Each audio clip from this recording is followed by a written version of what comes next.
नमस्कार दोस्तों, मेरा नाम है राहुल मौर्य और आइए आगे बढ़ाते हैं 1000 most important current affair series के तीसरे पार्ट को।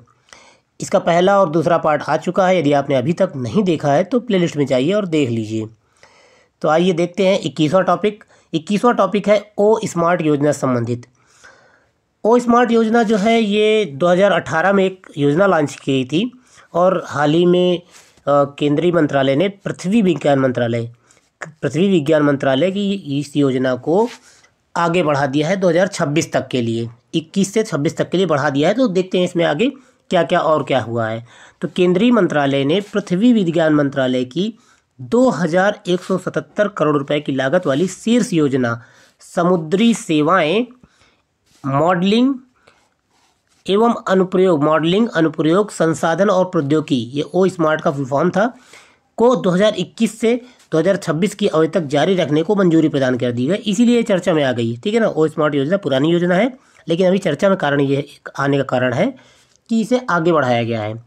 इसे अगस्त 2018 में लॉन्च किया गया था और इसका उद्देश्य भी देख लेते हैं। इसका उद्देश्य है महासागर विकास गतिविधियों जैसे कि प्रौद्योगिकी, सेवाओं, संसाधनों, निगरानी और अवलोकन के साथ साथ ब्लू इकोनॉमी, नीली अर्थव्यवस्था के पहलुओं को लागू करने के लिए आवश्यक तकनीकी सहायता प्रदान करना। यानी कि आपने ओ स्मार्ट योजना से क्या समझा? ओ स्मार्ट योजना एक प्रकार से महासागर में जो टेक्नोलॉजी है, सर्विसेज हैं और संसाधन है, निगरानी के काम है, ये पूरी ब्लू इकोनॉमी जितनी भी है इसके लिए तकनीक प्रदान करने से संबंधित ये योजना है, ठीक है। तो और इसे कौन सा मंत्रालय चला रहा है? पृथ्वी विज्ञान मंत्रालय इसे चला रहा है। ये इंपॉर्टेंट है, 2018 में लॉन्च हुई थी, ये भी महत्वपूर्ण है। तो चलिए चलते हैं अगले टॉपिक की ओर। अगला टॉपिक है भारत में पहली लीगो परियोजना। अभी घटनाक्रम ये है कि जो लीगो परियोजना के अधिकारी हैं उन्हें महाराष्ट्र में 225 हेक्टेयर भूमि सौंप दी गई है कि लीजिए आप इसमें परियोजना को शुरू कीजिए। तो अब अगला प्रश्न ये बनता है कि लीगो परियोजना है क्या? इम्पोर्टेंट क्या है? महाराष्ट्र में शुरू की जा रही है और फिर इसके बाद लीगो क्या है ये देख लेते हैं। तो लीगो जो है वो ब्रह्मांडीय गुरुत्वाकर्षण तरंगों का पता लगाने और प्रयोगों को अंजाम देने के लिए एक विशाला यानी कि अनुसंधान केंद्र है।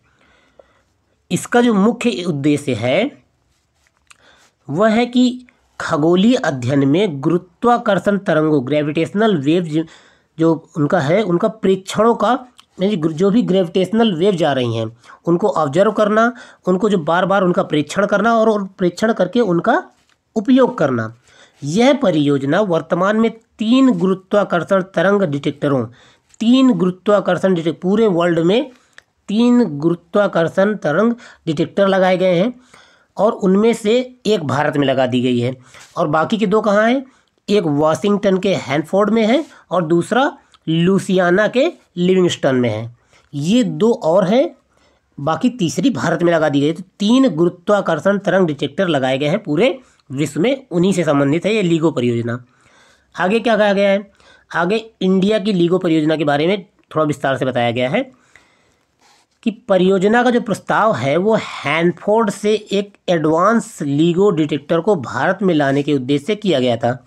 जो इंडिया की लीगो परियोजना है उसके लिए हैनफोर्ड से एक प्रस्ताव आया था और यह परियोजना विज्ञान और प्रौद्योगिकी विभाग और परमाणु ऊर्जा विभाग द्वारा संचालित है। जो साइंस एंड टेक्नोलॉजी डिपार्टमेंट के द्वारा परमाणु ऊर्जा विभाग द्वारा संचालित है। भारत में इस परियोजना को 3 भारतीय अनुसंधान संस्थानों द्वारा संयुक्त रूप से समन्वित और क्रियान्वित किया जाएगा। जैसे इंदौर में Raja Ramanna Centre for Advance Technology, परमाणु ऊर्जा संगठन विभाग गांधीनगर और इसके अलावा पुणे में inter university centre for astronomy and astrophysics. ये 3 जो है मेन रूप से संस्थान है जहाँ पर इसको क्रियान्वित किया जाएगा। आगे क्या है कि केंद्र सरकार ने गुरुत्वाकर्षण तरंगों के विश्लेषण के लिए 2016 में ही लीगो इंडिया मेगा साइंस प्रस्ताव को मंजूरी दे दी थी। तो ये रहा पूरा टॉपिक। आपने LIGO के बारे में जाना कि LIGO क्या है। LIGO मेन रूप से गुरुत्वाकर्षण तरंगों को का परीक्षण करना, उनका अनुसंधान करना है। आगे देखते हैं अगला टॉपिक। अगला टॉपिक है UPI 123 पे। UPI 123 पे। तो मार्च 2022 को भारतीय रिजर्व बैंक ने UPI 123 पे नामक फीचर फ़ोन के लिए यूनिफाइड पेमेंट इंटरफेस लॉन्च किया। इसमें लेन देन करने के लिए इंटरनेट कनेक्शन की कोई आवश्यकता नहीं है। आपने जो फीचर फ़ोन देखे हैं, फीचर फ़ोन क्या है, वो जो कीपैड वाले मोबाइल होते हैं, जो पहले आज से लगभग 5-6 साल पहले हम लोग यूज करते थे, वो उनको फीचर फ़ोन कहा जाता है। तो उन फ़ोन में अगर UPI यूज करना हो तो कैसे यूज करेंगे, उसके लिए ही ये सिस्टम लॉन्च किया गया है, UPI 123 पे सिस्टम।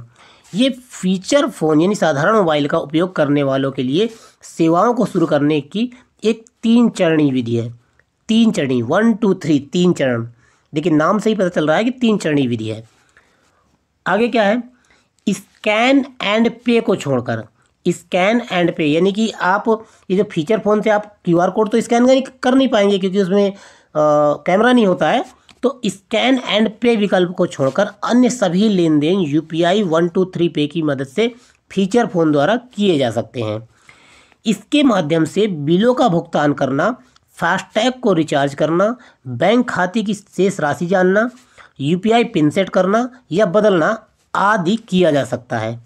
ठीक है, आगे क्या है, आगे है कि UPI 123 पे का उपयोग करने के लिए बैंक खातों को फीचर फ़ोन से जोड़ना होगा। यानी कि अगर आप अपने इस फीचर फ़ोन में या साधारण फ़ोन में UPI 123 का उपयोग करना चाहते हैं तो आपको अपने मोबाइल नंबर को बैंक खाते से जोड़ना होगा।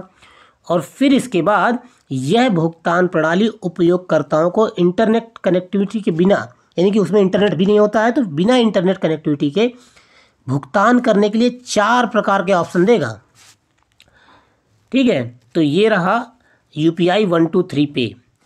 और इस पे क्या है कि अगर आपको 123 पे अपने फीचर फ़ोन में चालू करना है तो एक नंबर दिया गया है कि उस नंबर पे आपको एक कॉल करनी होगी और बैंक को बताना होगा कि मैं इस नंबर पे UPI 123 पे सिस्टम चालू करना चाहता हूँ। और फिर इसके बाद एक कुछ औपचारिकताएँ होंगी और उसके बाद आप में 123 पे शुरू हो जाएगा आपके मोबाइल में।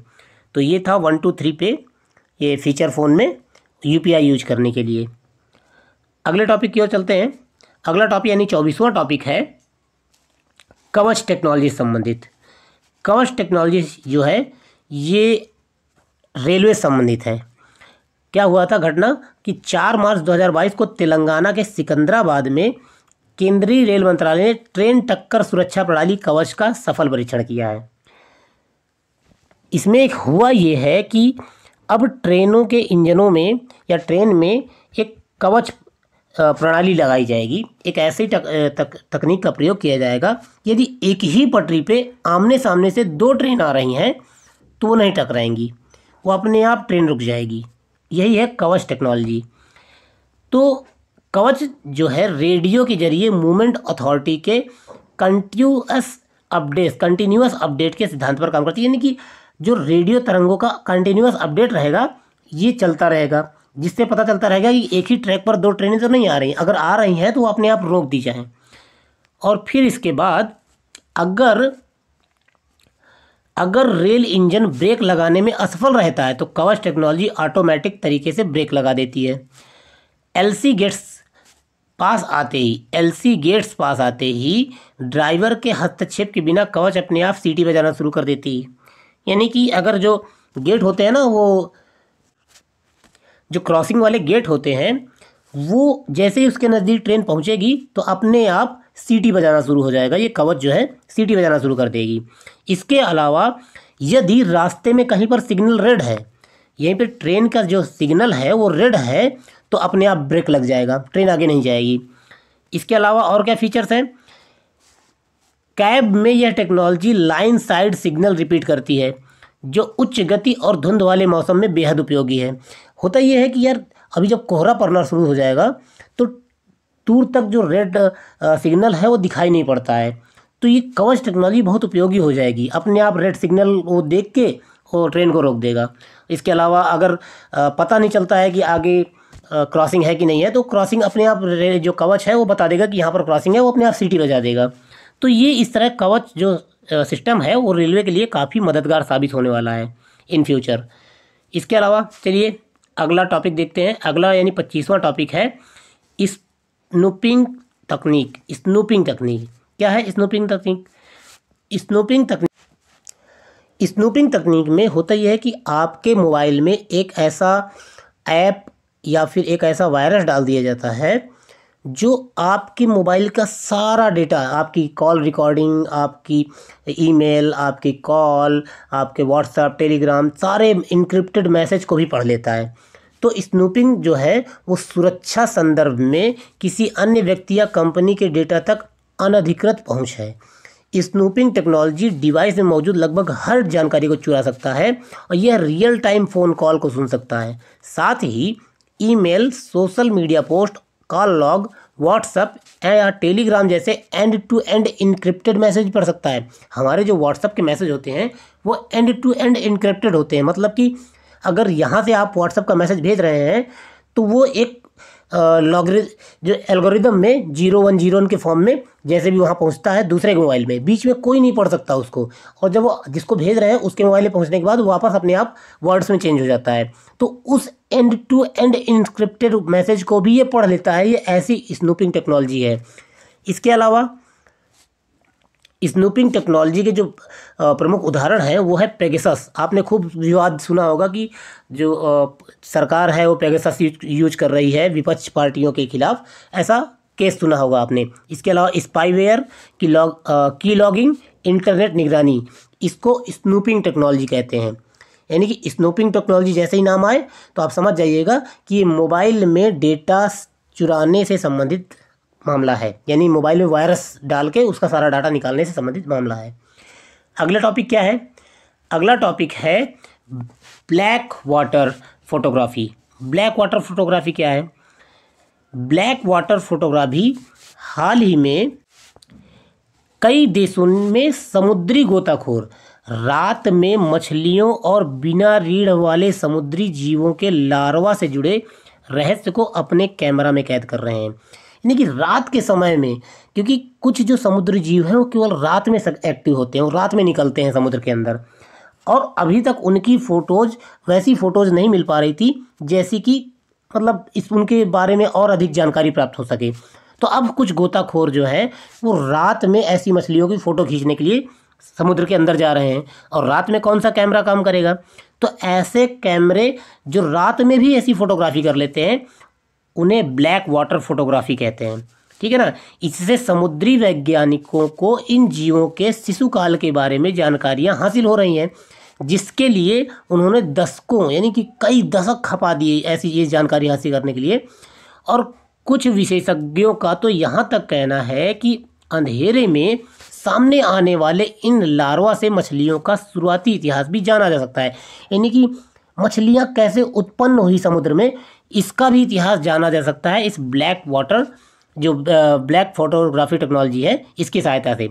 गोताखोर शाम के वक्त ढलते ही सैकड़ों फुट महासागरों में उतरकर गहराई से सतहों पर आने वाले लार्वा की तस्वीरें खींचते हैं, जिसे ब्लैक वाटर फोटोग्राफी कहा जाता है। अधिकांश लार्वा अंगुली के नाखून जितने भी नहीं होते, लेकिन मैक्रो लेंसों के से तस्वीरें उतारने पर ये बड़े दैत्याकार मछलियों से कम नहीं नजर आते। कुछ गोताखोर तो इसे पानी के तले एनिमल सफारी का नाम दे रहे हैं। यानी कि ब्लैक वाटर फोटोग्राफी आप समझ गए ना कि क्या है। यानी कि अंधेरे में जब समुद्र में उतरकर फोटोग्राफी की जाती है तो इसे ब्लैक वाटर फोटोग्राफी कहते हैं। चलिए चलते हैं अगले टॉपिक की ओर।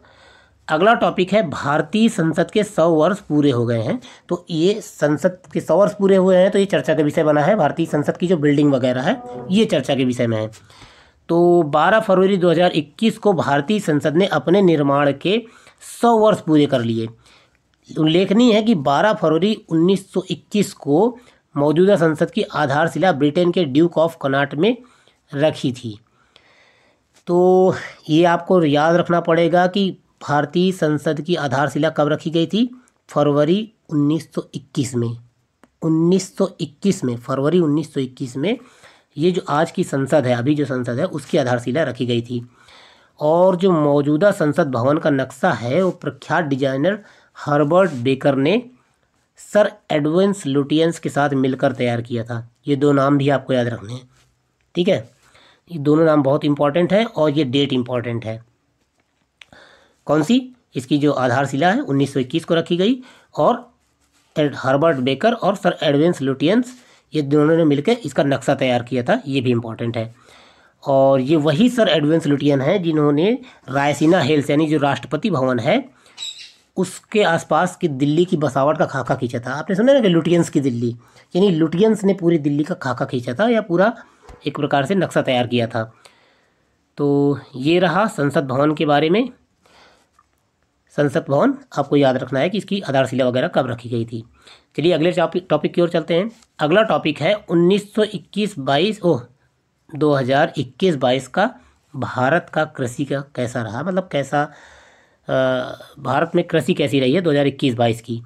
तो वित्त वर्ष 2021-22 में भारत ने रोपड़ यानी प्लांटेशन और समुद्री उत्पादों सहित कृषि उत्पादों के निर्यात में रिकॉर्ड 50 बिलियन डॉलर के पास पहुंच गया है। ये जो निर्यात है, रोपड़ मतलब धान लगाना, गेहूं लगाना, ये और प्लस में समुद्री उत्पाद, ये दोनों मिला के यानी जितनी फसलें हैं और समुद्री उत्पाद, ये दोनों मिला के रिकॉर्ड 50 बिलियन डॉलर का निर्यात किया गया है इस वित्तीय वर्ष में।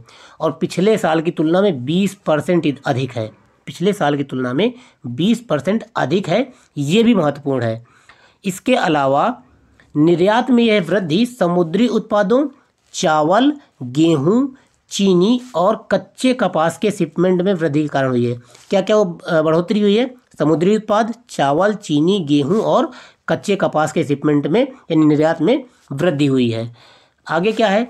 यह जो वृद्धि है कंटेनर की कमी, यह वृद्धि कंटेनर की कमी, उच्च माल ढुलाई दरों आदि जैसी लॉजिस्टिक चुनौतियों का सामना करने के बावजूद हासिल की गई है। यानी कि हमारे देश में आज भी कंटेनर्स की कमी है, उच्च माल ढुलाई की दरें हैं वो भी बहुत ज़्यादा हैं। इसकी बावजूद अगर ये जो चुनौतियां हैं इनको हल कर दिया जाए तो हमारा निर्यात और ज़्यादा बढ़ जाएगा। लेकिन इन सब के बावजूद भी हमने इतनी बड़ी चुनौती को हल किया है। कृषि निर्यात की वृद्धि के कारण देश के किसानों की आय में वृद्धि हुई है।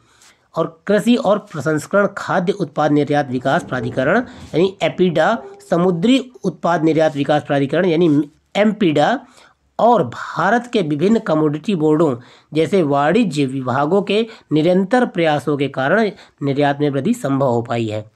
तो इसका क्रेडिट दिया गया है इन्हीं को। अब देख लेते हैं कहाँ कहाँ वृद्धि, किस किस फसलों में ज़्यादा वृद्धि हुई है। तो उच्चतम निर्यात हासिल करने वाली फसलें कौन कौन सी हैं? तो चावल, सबसे ज़्यादा निर्यात हुआ है चावल, 9.65 अरब डॉलर, 9.65 अरब डॉलर का तो सिर्फ चावल निर्यात किया गया है।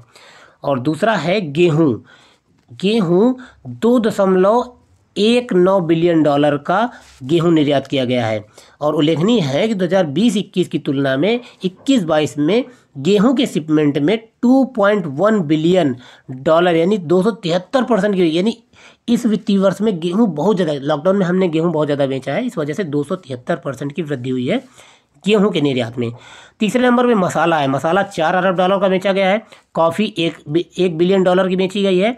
और चीनी 4.6 बिलियन डॉलर की चीनी बेची गई है। अन्य उत्पादों में 1.8 बिलियन डॉलर के अन्य जो कृषि उत्पाद हैं उनका निर्यात किया गया है। किन राज्यों के किसान लाभान्वित हुए हैं ये भी जानना जरूरी है कि सबसे ज़्यादा किस राज्य के किसानों ने निर्यात में अपना योगदान दिया है। तो सबसे ज़्यादा हरियाणा, फिर पंजाब, फिर बिहार और फिर उत्तर प्रदेश। चौथे नंबर पे उत्तर प्रदेश है, याद रखिएगा। फिर छत्तीसगढ़, पश्चिम बंगाल, तेलंगाना, फिर मध्य प्रदेश, फिर महाराष्ट्र, आंध्र प्रदेश आदि के किसान लाभान्वित हुए हैं। यानी चौथे नंबर पे उत्तर प्रदेश, ये आपको जरूर याद रखना है। पहले नंबर पे हरियाणा है निर्यात के मामले में, ये भी याद रखना है। और इसके बाद 7.71 बिलियन डॉलर के समुद्री उत्पादों के निर्यात से पश्चिम बंगाल, उड़ीसा, आंध्र प्रदेश, केरल, तमिलनाडु, गुजरात और महाराष्ट्र के किसानों को लाभ हुआ है। तो ये फैक्ट कुछ आपको याद रखने हैं जो मैंने इंपॉर्टेंट बताए हैं। इसके अलावा अगला टॉपिक देख लेते हैं। अगला यानी 29वां टॉपिक है, भारत में 100 से अधिक यूनिकॉर्न। भारत में 100 से अधिक यूनिकॉर्न। आपने यूनिकॉर्न कंपनियों के बारे में अभी हाल ही में सुना होगा, जैसे कि बाइजू है और अनअकैडमी है, ये सब यूनिकॉर्न बन चुकी हैं। अभी फिजिक्स वाला के बारे में हमने, फिजिक्स वाला भी एक यूनिकॉर्न बन चुकी है। तो भारत में 100 से अधिक यूनिकॉर्न हो चुकी हैं। कितनी? 100 से अधिक हो चुकी हैं यूनिकॉर्न। और इसके अलावा जो 100वीं यूनिकॉर्न है उसके बारे में जानेंगे।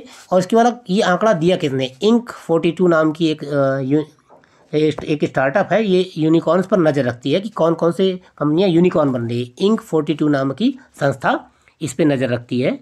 तो आगे देख लेते हैं इस 100वीं स्टार्टअप कौन सी है। जो 100वां यूनिकॉर्न है ओपन नाम की जो स्टार्टअप है, ये 100वां यूनिकॉर्न बना है। इसका नाम याद रखिएगा, ओपन नाम का स्टार्टअप 100वां यूनिकॉर्न बना है। मोबाइल विज्ञापन कंपनी इनमोबी यूनिकॉर्न होने का दर्जा हासिल करने वाली पहली यूनिकॉर्न कंपनी कौन थी भारत की? इनमोबी यूनिकॉर्न पहली थी और 100वीं है ओपन। ये दोनों नाम आपको याद रखने हैं। और पहली वाली ने, जो पहली कंपनी है इनमोबी यूनिकॉर्न, उसने 2011 में यूनिकॉर्न का दर्जा प्राप्त किया था। इसके अलावा केंद्रीय उद्योग एवं वाणिज्य मंत्रालय के जो मंत्री हैं पीयूष गोयल, उन्होंने ट्वीट कर भारत में अपने अनोखे अंदाज में यूनिकॉर्न इकाइयों का शतक पूरा किया है। और भारत का मतलब है नया विचार, नवाचार, निवेश। ये यूनिकॉर्न्स के बारे में आपको जानकारी हो गई। इसके अलावा 30वां टॉपिक यानी अगला टॉपिक है साइके मिशन। अभी इसके पहले पिछले पार्ट में, अगर आपने अभी तक की पिछला पार्ट नहीं देखा तो उसमें जाकर देख लीजिए, लूसी मिशन की चर्चा हमने की थी। भी एक अंतरिक्ष मिशन था और नासा के द्वारा लॉन्च किया गया था। साइके मिशन भी उसी से जुड़ा हुआ है, लूसी मिशन से ही जुड़ा हुआ एक मिशन है और इसे भी नासा ने लॉन्च किया है। और ये भी क्षुद्र ग्रहों के अध्ययन से संबंधित है। न सिर्फ क्षुद्र ग्रहों के अध्ययन से बल्कि इस पूरे सौरमंडल के निर्माण के अध्ययन से भी संबंधित है। तो हाल ही में नासा का पहला साइके मिशन, मुख्य जो क्षुद्रग्रह बेल्ट है, जो एक क्षुद्रग्रह की बेल्ट है हमारे सौरमंडल में, उसमें साइके नाम के एक विशाल धातु क्षुद्रग्रह की खोजबीन के लिए लॉन्च किया गया है। एक धातु से बना हुआ क्षुद्रग्रह खोजा जा रहा है जिसका नाम साइके दिया गया है। यह मिशन नासा के प्रारंभिक सौरमंडल का पता लगाने के 2 मिशनों में से एक है। जो सौरमंडल का प्रारंभिक यानी सौरमंडल के निर्माण का पता लगाने के लिए जो 2 मिशन लॉन्च किए। कौन कौन से 2 मिशन लॉन्च किए गए हैं? पहला है लूसी मिशन और दूसरा है साइके मिशन। तो लूसी मिशन की चर्चा हम पहले कर चुके हैं। ये जो लूसी मिशन है वो ट्रोजन क्षुद्रग्रहों का अध्ययन करने के लिए भेजा गया है। और जो साइके मिशन है वो मुख्य रूप से साइके नाम के क्षुद्रग्रह का अध्ययन करने के लिए भेजा गया है। तो इस जो साइके मिशन है, इस मिशन का नेतृत्व एरिजोना स्टेट यूनिवर्सिटी द्वारा किया जा रहा है। और जो मिशन प्रबंधन है वो नेविगेशन, इसके संचालन को नासा की जेट प्रपल्सन लेबोरेटरी द्वारा किया जा रहा है। इस मिशन को 2017 में प्रारंभिक सौर प्रणाली का पता लगाने के लिए 2 मिशनों में से एक के रूप में लॉन्च किया गया था। और यह मिशन अगस्त 2022 में कैनेडी स्पेस सेंटर फ्लोरिडा से लॉन्च किया जाएगा और 2026 में साइके क्षुद्रग्रह पर ये पहुंच जाएगा। 2026 में पहुंचेगा ये साइके क्षुद्रग्रह पर। और यह मिशन क्षुद्रग्रह साइके के अध्ययन और मानचित्रण के लिए 21 महीने का समय व्यतीत करेगा उसी साइके क्षुद्रग्रह पर। मिशन का उद्देश्य क्या है? मिशन का उद्देश्य है यह समझना कि कैसे ग्रह और अन्य पिंड कोर मेटल क्रस्ट जैसी परतों में अलग हुए हैं। यानी कि उस क्षुद्रग्रह को अंदर तक अध्ययन किया जाएगा और पता लगेगा कि कैसे उसके अंदर की संरचना कैसी है। धातु से बने एक क्षुद्रग्रह की खोजबीन की जाएगी और सौरमंडल के प्रारंभिक युगों का पता लगाया जाएगा। और तो थोड़ा साइके क्षुद्रग्रह के बारे में जान लेते हैं। साइके क्षुद्रग्रह है क्या? तो साइके क्षुद्रग्रह में को 16वें क्षुद्रग्रह के रूप में खोजा गया था। और नासा ने ग्रीक पौराणिक कथाओं में आत्मा की देवी के नाम पर क्षुद्रग्रह का नाम साइके रखा था। आलू की तरह दिखने वाले इस क्षुद्रग्रह का व्यास 210 किलोमीटर और वृत्त है 140 किलोमीटर है। यह हर 5 साल में सूर्य का चक्कर पूरा करता है। यह क्षुद्रग्रह पृथ्वी के कोर के समान ज़्यादातर धातु, लोहे और निकल का बना हुआ है। यानी कि पृथ्वी के कोर में निकल और लोहा है, वैसे ही इस क्षुद्रग्रह के भी कोर में लोहा और निकल है। तो ये हमने देखा साइके मिशन के बारे में। तो आज के लिए बस इतना ही रखते हैं, मिलते हैं अगले वीडियो में अगले टॉपिक के साथ। धन्यवाद।